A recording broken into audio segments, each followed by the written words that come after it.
Hello, amazing artists. It's Kelly Folsom here. And on today's Art Life Conversations podcast, we're going to be talking about how to build a brand. And specifically, I had a question that came in from a listener, Irene.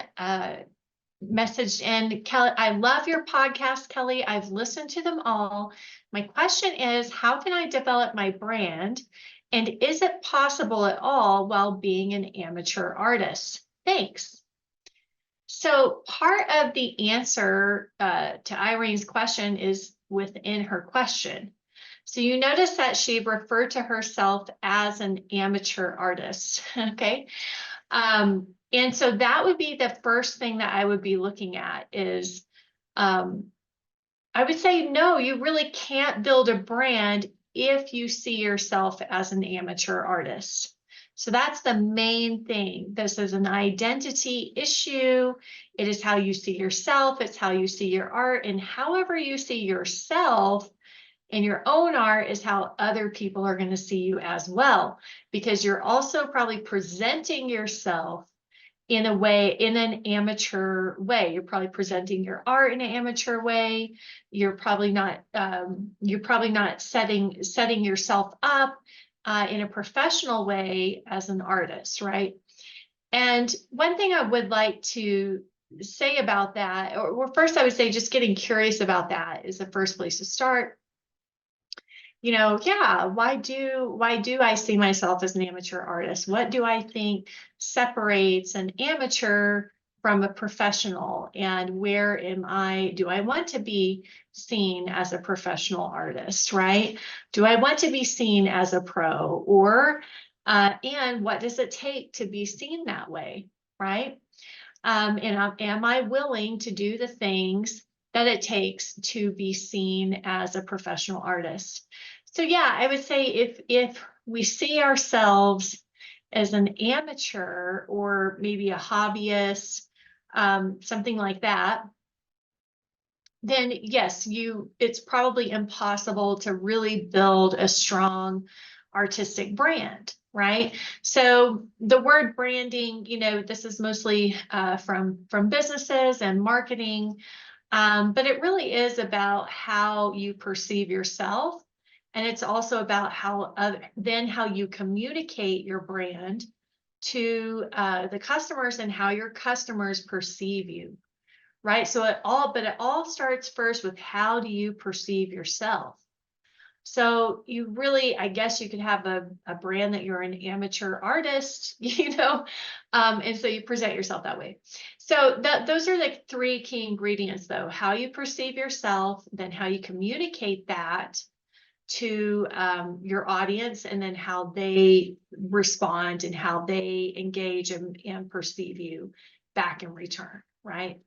So the other thing I want to say about this is just getting curious. I would invite anyone who is kind of in this place where they're seeing themselves as an amateur. First, you have to decide if that's what you fully want artistically. And again, if it is, that's totally fine.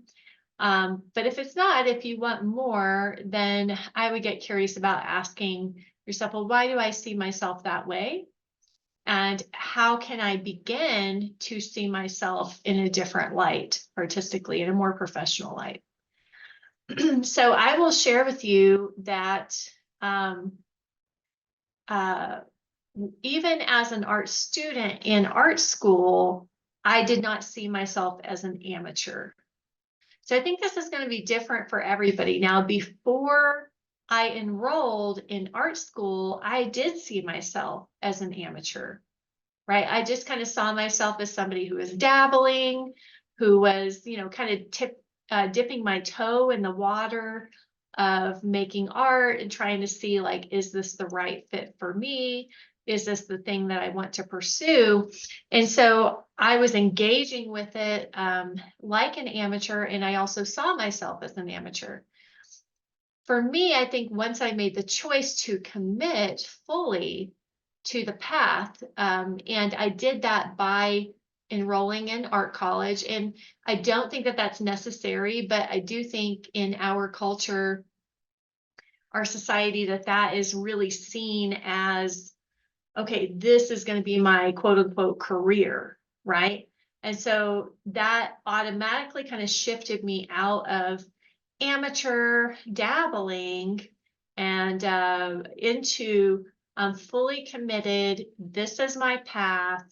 No matter where my skill level is at, or my lack of clarity or awareness around a brand as of yet, my mindset kind of immediately shifted in that moment because I knew that there was no turning back at that point. So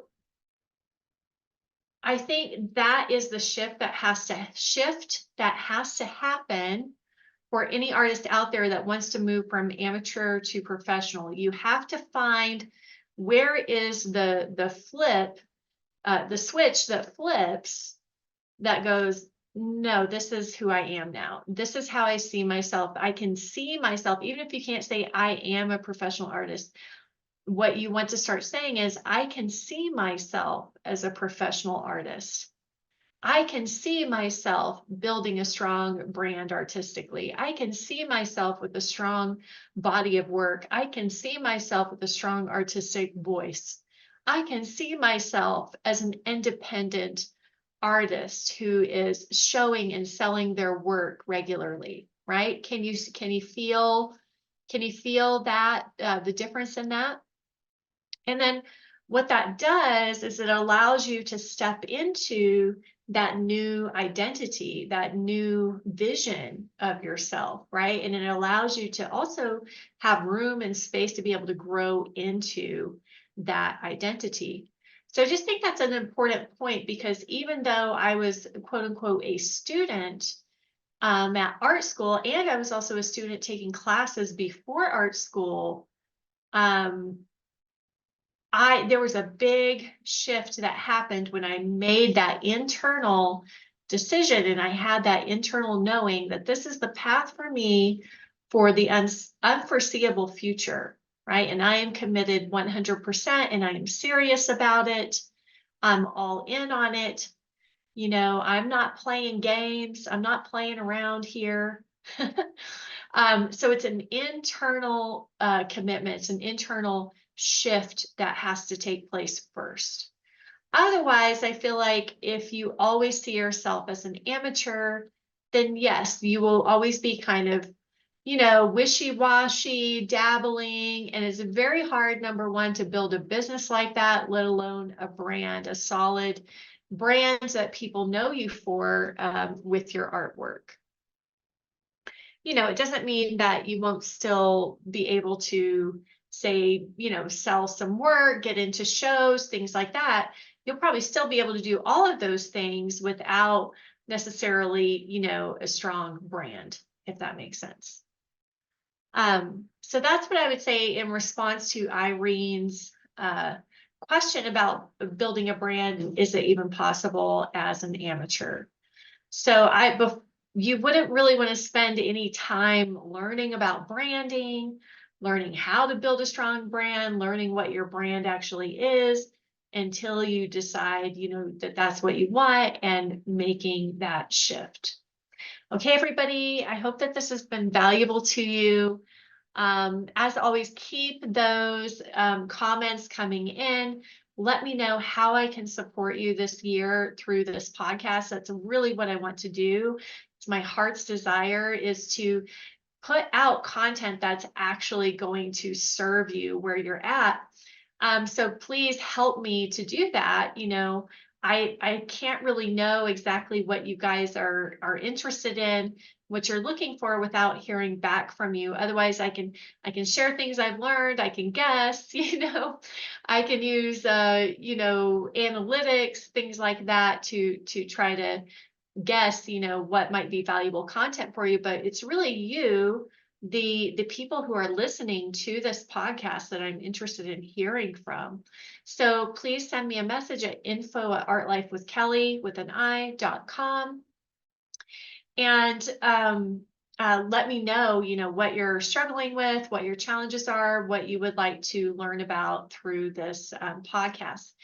And for those of you who are interested in learning more about building your brand, finding your artistic voice and getting some business, some more in-depth business support as well, go and sign up for the Art Life School at artlifewithkelly.com. There's the Finding Your Artistic Voice course in there. There's the Double Your Painting Sales in 30 Days course. There are lots of art business courses in there inside the library of the Art Life School available to you. So even if you don't necessarily want to study and paint the way that I paint, there's a lot of other educational material in there for you for any artist on that side of things. So, all right, everybody, wishing you all happy painting, and bye for now.